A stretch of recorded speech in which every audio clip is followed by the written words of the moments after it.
آقا کریم علیہ السلام نے فرمایا سلسلۃ الصحیحہ کی حدیث مبارکہ 2800 کان رسول اللہ صلی اللہ علیہ وسلم آپ یہ دعا مانگتے تھے رب العالمین کی بارگاہ سے اللہم انی اعوذ بک من الہم والحزن والعجز والکسل والبخل والجبن ودلع الدین وغلبۃ الرجال.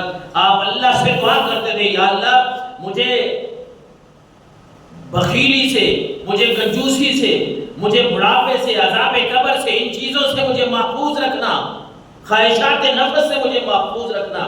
اللہم آت نفسی تقواہا وزکھا، اے اللہ میرے نفس کو تقوی عطا کرنا، پرہیزگاری مجھے عطا کرنا، وزکھا اور میرے نفس کو صاف ستھرا رکھنا. اور پھر آپ صلی اللہ علیہ وسلم یہ فرماتے تھے انت خیر من زکاہا انت ولیہا و مولاہا، کہ تو ہی عرض کرتے ہیں میرے مالک تو ہی میرے نفس کو ستھرا رکھنے والا ہے، تو ہی میرا ولی ہے، تو ہی میرا مالک ہے، سب کچھ تو ہے.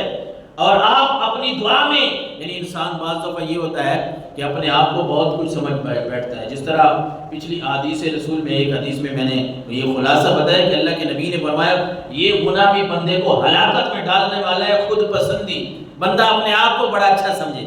میں عرض کر رہا تھا کہ لوگ آپ کام ہی ایسے کریں، آپ کے اعمال میرے اعمال ہی ایسے ہوں کہ ہماری لوگ تعریف کریں یار یہ بڑا اچھا بندہ ہے، اس کا اخلاق بڑا اچھا ہے، اس کا کردار بڑا اچھا ہے، یہ زبان بڑی اچھی چلاتا ہے، پھر تو ٹھیک ہے.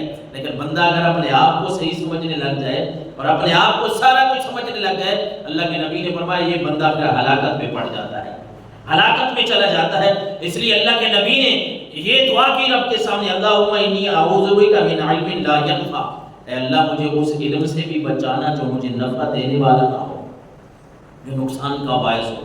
ومن قلب لا یخشع، اے اللہ مجھے ایسے دل سے بھی بچانا جس میں تیرا خوف نہ ہو.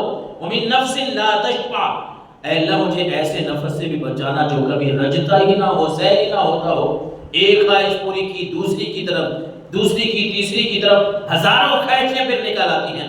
اے اللہ مجھے ایسی خواہشات سے بچانا، ایسے نفس سے بچانا جو بھی سیر نہ ہوتا ہو. ومن دعوت لا یستجاب لها، اے اللہ مجھے ایسی دعاؤں سے بھی محفوظ رکھنا جو میری دعائیں قبول نہ ہوں. اللہ کے نبی خود رب کے سامنے اپنی خواہشات نفس کو پیچھے رکھ کے اپنی امت کو سکھا رہے ہیں کہ رب کے سامنے یہ دعا مانگی کریں. رب نے تمہیں کوئی ہنر دیا ہے، کوئی علم دیا ہے، تو اللہ کے سامنے دعا کیا کرے کہ یا اللہ اس ہنر کو، اس علم کو میرے لیے نفع بخش بنا دے، نقصان سے محفوظ فرما دے.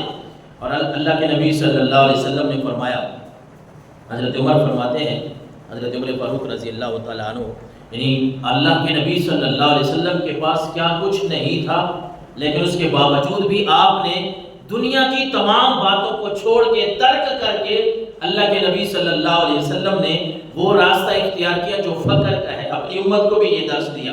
حضرت عمر فرماتے ہیں، ایک طویل حدیث مبارکہ کا ایک حصہ ہے، حضرت عمر کہتے ہیں فواللہ ما رأیت فیہ شیئا یرد البصر غیر حبۃ ثلاث.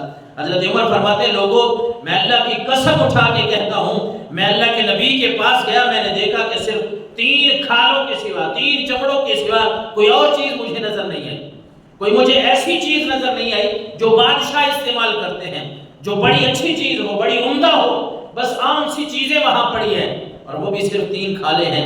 تو حضرت عمر نے کہا میرے دل میں ایک خواہش آئی، میں نے عرض کی ادعو اللہ، اے اللہ کے نبی رب آپ کی بات کو موڑتا نہیں ہے، آپ اللہ سے دعا کریں. اور دعا کیا کریں؟ فَلْيُوَسِّعْ عَلَىٰ أُمَّتِكَ، کہ اللہ آپ کی امت کو نا پیسہ زیادہ دے دے، مال زیادہ دے دے، پیسہ دے دے. پھر حضرت عمر کہتے ہیں میں نے وجہ بھی بیان کی، میں نے عرض کی فَإِنَّ فَارَسَ وَالرُّومَ وُسِّعَ عَلَيْهِمْ مَالُ الدُّنْيَا وَهُمْ لَا يَعْبُدُونَ اللَّهَ. اللہ کے نبی کافروں کو دیکھیں، یہ فارس کے اور روم کے کافروں کو، بادشاہوں کو دیکھیں، کتنا پیسہ ہے ان کے پاس، کتنی دنیا ہے ان کے پاس، اور آپ سارے جہانوں کے لیے رحمت بن کے آئے، آپ سارے جہانوں کے بادشاہ ہیں، اور آپ کے پاس یہ صرف 3 کھالیں پڑی ہیں. اللہ کے نبی آپ اپنی امت کے لیے دعا کریں اللہ ان کو مال و دولت دے دے، پیسہ ان کو بڑا دے دے. میرے آقا علیہ السلام دیکھ لگا کے بیٹھے تھے. آپ نے حضرت عمر کو فرمایا او فی شک انت ابن الخطاب، اے عمر بن خطاب کیا تو اس بات میں شک کرتا ہے اولئک قوم عجلت لهم طیباتهم فی الحیات الدنیا. اے عمر تجھے اس بات کا علم نہیں ہے کہ رب نے یہ چیزیں دنیا کے لیے بنائی ہیں، ان کو دنیا میں دے دی ہیں، آخرت میں ان کا کوئی حصہ نہیں ہے، یہ مسلمانوں کے لیے اتنی کوئی معنی نہیں رکھتی۔ اے عمر، آپ اس بات کو بھول گئے ہیں، آپ کو یہ پتہ نہیں ہے کہ یہ دنیا کا سامان ہے، یہ بندہ کتنے تک استعمال کر سکتا ہے، اس دنیا کو چھوڑ کے جانا یہ فانی ہے۔ جب اللہ کے نبی کی یہ بات حضرت عمر نے سنی تو سمجھ لگ گئی کہ اللہ کے نبی ٹھیک کہہ رہے ہیں۔ پھر عرض کرتے استغفر لی، اے اللہ کے نبی میرے لیے بخشش کی دعا کر دے، رب میری آخرت سنوار دے، میری آخرت ٹھیک فرما دے۔ حضرت عمر ہی فرمایا کرتے تھے، اللہ کی قسم، لوگوں کو آپ واعظ و نصیحت کے دوران ایک مرتبہ کہہ رہے تھے، اللہ کی قسم لوگوں، ہماری زندگی، ہمیں بھی یہ لذتیں حاصل کرنے کی خواہشات ہوتی ہیں، میں بھی چاہتا ہوں کہ میرے لیے بکری کا بھنا ہوا گوشت لایا جائے۔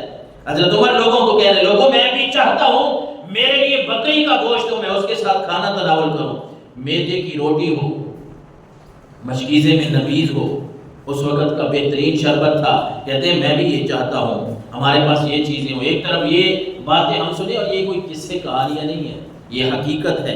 ہمارے پاس جتنی نعمتیں ہیں نا، بعض دفعہ سوچتا ہوں ہمارے پاس جتنی نعمتیں ہیں، ایک ایک نعمت کا اگر حساب دینا پڑ گیا نا، جتنا ہم استعمال کر رہے ہیں اور جتنا رب نے ہمیں عطا کیا ہے، اللہ اکبر، اس کی کوئی شاید مثال نہ ملے ہمیں۔ اللہ تبارک و تعالیٰ نے فرمایا وَإِن تَعُدُّوا نِعْمَتَ اللَّهِ لَا تُحْصُوهَا، میری نعمتوں کو شمار کرنا چاہو گے شمار نہیں کر سکتے۔ تو حضرت عمر کہتے ہیں لوگوں، ہمارے یہ خواہشات ہوتی ہیں، میری بھی، لیکن میں نے قرآن مجید کی آیت پڑھ رکھی اذھبتم طیباتکم فی حیاتکم الدنیا، کہ رب نے قرآن میں فرمایا دنیا میں رب جس کو یہ نعمتیں عطا فرمائے گا نا، کہا ہے تو کافروں کے لیے یہ آیت مقدسہ کا حصہ، کہ رب نے فرمایا اے نبی یہ کافر دنیا میں یہ چیزیں استعمال کر رہے ہیں، بس ان کے لیے یہ دنیا آخرت میں کوئی حصہ نہیں ہے۔ حضرت عمر فرماتے ہیں یہی آیت کے حصہ پڑھ کے لوگوں، خواہشات ہماری بھی بڑی ہیں، لیکن جب قرآن کو سامنے رکھتے ہیں، نبی کے فرمان کو سامنے رکھتے ہیں، پھر پتہ چلتا ہے کہ نہیں، یہ دنیا کی چیزیں ان کو چھوڑیں، کام وہ کریں جس سے رب راضی ہو جائے، رب کا نبی راضی ہو جائے۔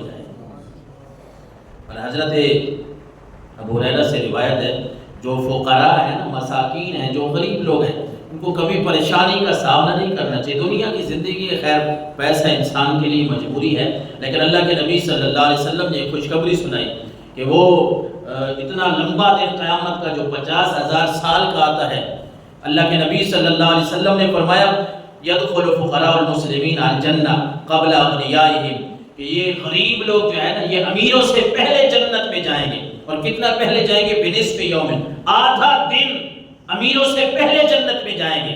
پھر اللہ کے نبی نے فرمایا وَهُوَ 500 عام، وہ آدھا دن 500 سال کے برابر ہوگا۔ یہ رب نے جن کو یہاں نعمتیں پیسے کی، مال و دولت کی اگر نہیں عطا فرمائی، کوئی غربت میں زندگی بسر کر رہا ہے، تو رب کے نبی کا یہ فرمان بھی سن لے کہ باقی لوگوں سے رب کے نبی نے فرمایا 500 سال پہلے اللہ تمہیں جنت میں داخلہ نصیب فرمائے گا۔ لیکن یہ ہے کہ خواہشات نفس پہ کنٹرول کریں، اپنے آپ کو رب اور رسول کا اطاعت فرما برداری میں لگا دیں، رب اور اس کے رسول کی بات کو مان لیں، ورنہ یہ انسان ہے، اس کا پیٹ بھرتا نہیں ہے۔